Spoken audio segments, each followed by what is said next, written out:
আসসালামু আলাইকুম ওয়া রাহমাতুল্লাহ। আজ জুমার দিনে বাড়াতে সূরা বাকারার গোপন আয়াতটি 3 বার পড়ুন। গায়বী রিজিক আসবে, ঋণ পরিশোধ হবে, দোয়া কবুল হবে, গুনাহ মাফ হবে, কঠিন বিপদ দূর হবে। জুমার দিন অত্যন্ত বরকতপূর্ণ একটি দিন, ফজিলতপূর্ণ একটি দিন, মাহাত্ম্যপূর্ণ একটি দিন, তাৎপর্যপূর্ণ একটি দিন। জুমার দিন আল্লাহ পাক রব্বুল আলামিনের পক্ষ থেকে বিশেষ নিয়ামত প্রদান করা হয়ে থাকে। জুমার দিন বিশেষ একটি মুহূর্ত রয়েছে, সময় রয়েছে। কোনো মুমিন মুসলমান যদি রব্বুল আলামিনের দরবারে কোনো কিছু কামনা করে, বাসনা করে, দোয়া করে, প্রার্থনা করে, আল্লাহ তাআলা তার দোয়াকে কবুল করেন। তার জীবনের যত গুনাহ আছে আল্লাহ তাআলা সকল গুনাহকে মাফ করে দেন। রাসূলুল্লাহ সাল্লাল্লাহু আলাইহি সাল্লাম বলেছেন, জুমার দিনে অথবা রাতে কোনো মুমিন মুসলমান যদি ইন্তেকাল করে মারা যায়, আল্লাহ পাক রব্বুল আলামিন তাকে কবরের ফিতনা, কবরের সওয়াল জবাব, কবরের আযাব থেকে নিরাপত্তা দান করেন। আল্লাহ তাআলা তাকে শহীদি মর্যাদা দান করেন। জুমার দিনে আল্লাহ তাআলা নূর প্রদান করে থাকেন, জুমার রাতে আল্লাহ তাআলা নূর প্রদান করে থাকেন। জুমার দিন কোনো ব্যক্তি যদি রব্বুল আলামিনের দরবারে কাকুতি মিনতি করে, রুনাজারি করে, প্রার্থনা করে, আল্লাহ তাআলা তার দোয়াকে কবুল করেন। জুমার দিনের বিশেষ আমলের কথা হাদিসে উল্লেখ রয়েছে। জুমার দিনের বিশেষ কয়েকটি আমলের কথা হাদিসে বর্ণিত।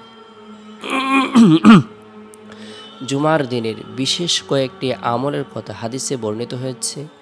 জুমার দিন ভালোভাবে উত্তম রূপে গোসল করা, জুমার দিন উত্তম পোশাক পরিধান করা, জুমার দিন সুগন্ধি ব্যবহার করা, মনোযোগের সহিত খুতবা শ্রবণ করা, যথাসম্ভব দ্রুত মসজিদে যাওয়া, জুমার দিন সূরাতুল কাহাফ তেলাওয়াত করা, জুমার দিন বেশি বেশি দুরূদ পাঠ করা, জুমার দিন রব্বুল আলামিনের দরবারে রুনাজারি করার ব্যাপারে গুরুত্ব প্রদান করা, দোয়া করার ব্যাপারে গুরুত্ব দেওয়া। জুমার দিনের বরকতপূর্ণ আমল সমূহের মধ্যে অন্যতম একটি আমল হলো জুমার দিন সূরাতুল কাহাফ তেলাওয়াত করা। যে ব্যক্তি জুমার দিন সূরাতুল কাহাফ তেলাওয়াত করবে, আমল করবে, আল্লাহ পাক রব্বুল আলামিন তার জন্য ৭০,০০০ ফেরেশতা নিযুক্ত করে দিবেন।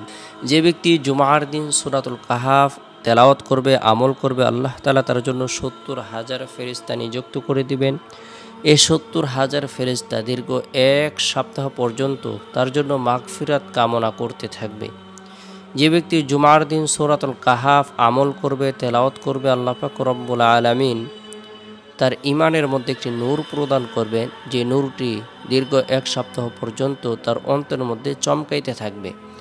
যে ব্যক্তি জুমার দিন সূরাতুল কাহাফ আমল করবে, তেলাওয়াত করবে, আল্লাহ পাক রব্বুল আলামিন তাকে দাজ্জালের ভয়াবহ ফিতনা থেকে নিরাপত্তা দান করবেন। আমরা জুমার দিন ফজরের নামাজের পর থেকে নিয়ে জুমার নামাজের আগ পর্যন্ত যে সময় রয়েছে, অথবা এর পরেও যদি আমাদের সময় সুযোগ থাকে, আমরা অবশ্যই জুমার দিন সূরাতুল কাহাফ নিজেরা আমল করব, পরিবার পরিজনদেরকে, স্ত্রী সন্তানদেরকে আমল করার ব্যাপারে উৎসাহ প্রদান করব।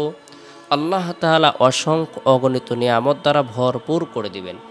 এরপরে জুমার দিন জুমার নামাজ সম্পূর্ণ করার পর, মা বোনেরা জোহরের নামাজ সম্পূর্ণ করার পর পবিত্র কোরআনের ফজিলতপূর্ণ বিশেষ একটি আয়াত, যেটি হলো সূরাতুল বাকারার গোপন আয়াত, যে আয়াত তেলাওয়াতের মাধ্যমে আল্লাহ পাক রব্বুল আলামিন বান্দার উপর খাস রহমত বর্ষণ করবেন। বান্দার অভাব অনটনকে আল্লাহ তাআলা দূর করে দিবেন। আল্লাহ পাক রব্বুল আলামিন তাকে সার্বিকভাবে কল্যাণ প্রদান করবেন।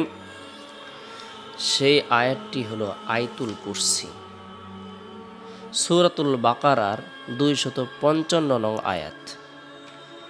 হযরত আলী রাদিয়াল্লাহু তাআলা আনহু বলেন, আমি রাসূলুল্লাহ সাল্লাল্লাহু আলাইহি সাল্লামকে বলতে শুনেছি, যে ব্যক্তি প্রত্যেক ফরজ নামাজের পর আয়াতুল কুরসি পাঠ করবে, সে ব্যক্তির জান্নাতে প্রবেশ করতে একমাত্র মৃত্যুই বাধা হয়ে থাকবে। আর যে ব্যক্তি শোয়ার আগে আয়াতুল কুরসি পাঠ করবে, আল্লাহ তাআলা তার ঘর, তার প্রতিবেশীর ঘর এবং পার্শ্ববর্তী ছোট ছোট ঘরগুলোকে নিরাপদ রাখবেন। সুবহানাল্লাহ। রাসূলুল্লাহ সাল্লাল্লাহু আলাইহি সাল্লাম ইরশাদ করেন, আয়াতুল কুরসি কোরআনের সর্বোত্তম আয়াত। বুখারীর বর্ণনায় আছে, ঘুমানোর আগে আয়াতুল কুরসি পাঠ করলে সকাল পর্যন্ত আল্লাহ তাআলা তার জন্য একজন ফেরেশতা পাহারাদার নিযুক্ত করে, যে তাকে পাহারা দেয়, আর কোনো জিন শয়তান তার কাছে আসতে পারবে না। সুবহানাল্লাহ। আমরা জুমার দিন জুমার নামাজ সম্পূর্ণ করার পর তওবার নিয়তে 3 বার ইস্তিগফারের আমল করে নেব। আস্তাগফিরুল্লাহ রাব্বি মিন কুল্লি যামবি ওয়া আতুবু ইলাইহি। আস্তাগফিরুল্লাহ রাব্বি মিন কুল্লি যামবি ওয়া আতুবু ইলাইহি। আস্তাগফিরুল্লাহ রাব্বি মিন কুল্লি যামবি ওয়া আতুবু ইলাইহি। এরপরে আউযু বিল্লাহি মিনাশ শাইতানির রাজিম, বিসমিল্লাহির রহমানির রহিম আয়াতুল কুরসির আমল করব।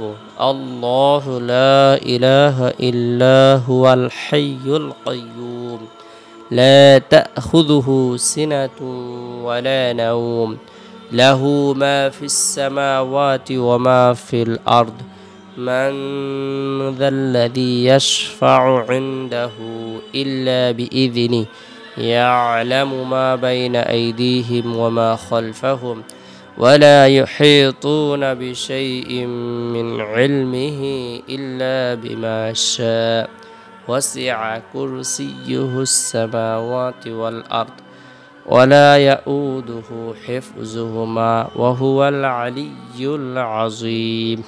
তিনি আল্লাহ, তিনি ছাড়া কোনো মাবুদ নেই। তিনি চিরঞ্জীব, সর্বসত্তার ধারক।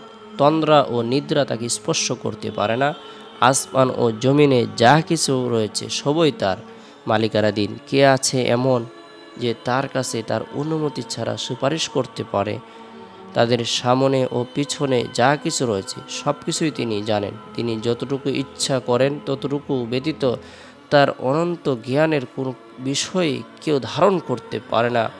তার আসমান ও জমিন, তার আসন ও আসমানসমূহ জমিনে পরিব্যাপ্ত করে আছে এবং এই দুটোর রক্ষণাবেক্ষণ তাকে ক্লান্ত শ্রান্ত করে না। তিনি সুউচ্চ মহিয়ান। সূরা বাকারা আয়াত নং 255। আয়াতুল কুরসির আমল করব, রব্বুল আলামিনের দরবারে হাজিরি করব, প্রার্থনা করব। জুমার দিনের বরকতপূর্ণ একটি আমল হলো দুরূদের আমল করা। আসরের নামাজ সম্পূর্ণ করার পর কোনো ধরনের কথাবার্তা না বলে আল্লাহুম্মা সাল্লি আলা মুহাম্মাদিন নাবিয়্যিল উম্মি ওয়া আলা আলিহি ওয়া সাল্লিম তাসলিমা। বরকতপূর্ণ এই দুরূদের আমল করব 80 বার। আল্লাহ তাআলা 80 বছরের সগীরা গুনাহকে মাফ করে দিবেন। এরপর মাগরিবের পূর্ব মুহূর্তে আমাদের প্রয়োজনকে সামনে রেখে, হাজতকে সামনে রেখে ইচ্ছে সমূহ পূরণ করার উদ্দেশ্যে দোয়া কবুল হবে এরকম আশা আকাঙ্ক্ষা নিয়ে রব্বুল আলামিনের দরবারে রুনাজারি করব, প্রার্থনা করব, দোয়া করব। আল্লাহ তাআলা দোয়ার বরকতে কঠিন ও জটিল বিপদ দূর করে দেবেন, গায়েবী সাহায্য প্রদান করবেন। এরপরে জুমার দিন শেষ হওয়ার পর যে রাত আসে, এই রাতটি হলো বরকতপূর্ণ একটি রাত। এই রাতের মধ্যে বিশেষ করে এশারের নামাজ সম্পূর্ণ করার পরে তাসবিহ হাতে নিয়ে সুবহানাল্লাহ 33 বার, আলহামদুলিল্লাহ 33 বার, আল্লাহু আকবার 34 বার, অর্থাৎ আল্লাহর পবিত্রতা বর্ণনা করব, আল্লাহর প্রশংসা বর্ণনা করব, আল্লাহর বরত্বকে স্বীকার করব। রাতে ঘুমানোর পূর্বে আল্লাহর নাম নিয়ে ঘুমিয়ে যাব। আল্লাহুম্মা বিসমিকা মুতু আহইয়া, এই দোয়াটি পাঠ করে ঘুমিয়ে যাব। চেষ্টা করব রাতের 1/3 অংশে ঘুম থেকে জাগ্রত হয়ে তাহাজ্জুদের নামাজ পড়া।